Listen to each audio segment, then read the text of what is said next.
Have you been going to the gym, seeing great progress in strength and size gains, but after a couple of months you notice what happened? These gains are no longer happening and you are getting frustrated with your lack of results.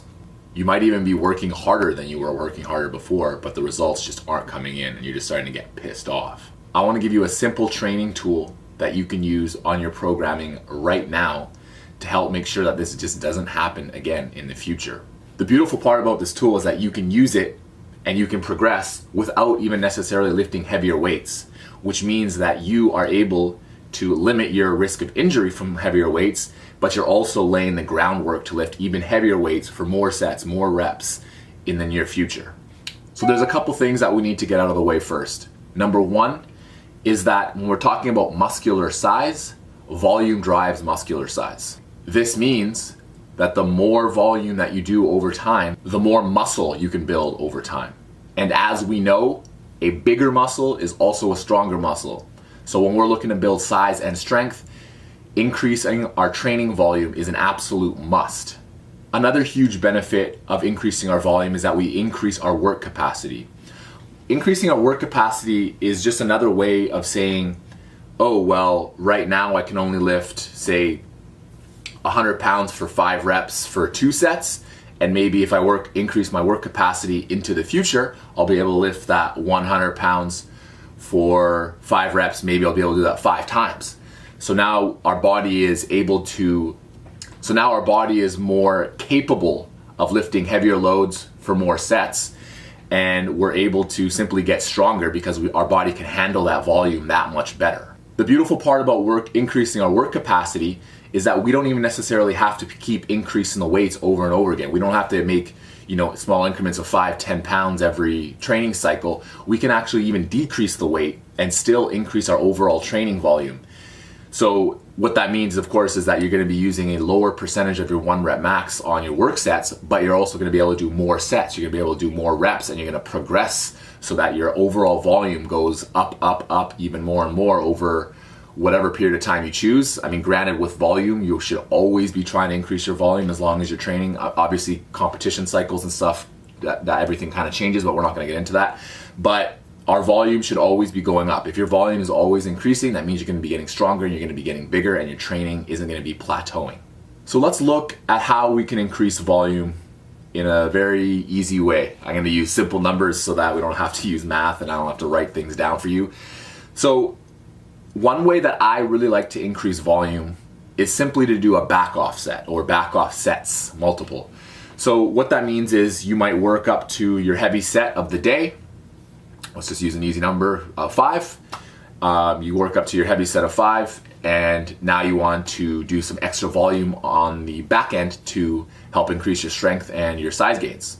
So what a back off set essentially is just another set that you do after your heavier work. So obviously you're backing off on the weight, so you're reducing your load. How much of a load reduction is that going to be? Kind of depends on what kind of training blocks you're doing, but let's just say anywhere between 5 to say 15-20% is good. So what these back off sets allow you to do is clearly it helps you increase your volume. But the other beautiful part about it is it helps you practice whatever specific lift that you are trying to get better at with a load that's still reasonably heavy, but a lot safer. So you can still try to emulate perfect form when you're doing these back off sets, but you're still using a load where your form will carry over to your more heavier loads. So what I mean by that is sometimes, if let's say you squat 300 pounds, if you squat the bar, when you're squatting the bar versus your 1 rep max squat of 300 pounds, your form is going to look very different.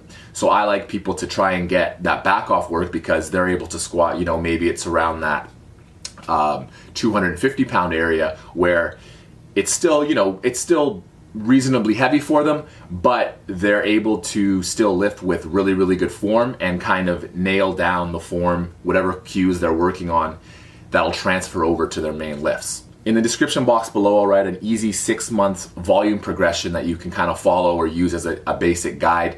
Again, I don't really like using volume targets as a goal of your training because people's volume is going to increase and it's going to be in completely individual ways. So, some people might be training for 5 years and might increase their volume by 100 pounds in 1 year, and that might be enough for them to increase their weight a little bit. Maybe they're increasing their 1 rep max by 10 pounds or whatever. And other people who are a lot newer, who have a lot of potential to add weight, might increase their volume by 1,000 pounds or whatever, 2,500 pounds, whatever. It can increase. And then depending on what type of training cycle you have, depending on what your work capacity is, all these things are going to change drastically, and it's going to be completely individual. But what you can do is, just write down your sets and your reps and how much weight you're doing. Find your volume, especially on your big 3 lifts or big 4, whatever you're using. So squats, bench, deadlift, overhead press, rows, whatever lifts you want to see. See how much volume you're doing, and then 6 months down the road, look back at what volume you're doing. Is that volume increasing? Yes. Awesome. You're probably progressing and making gains in strength and size, and keep doing what you're doing. If that volume isn't progressing, then you need to start reevaluating what you're doing and making sure that you're getting that volume to move so that you are actually seeing results in the gym. If you enjoyed this video, please hit that like button. I'd really appreciate it. If you like this video, please hit that subscribe button. I got a lot more coming to you in the near future, and I look forward to talking to you again very soon. Peace.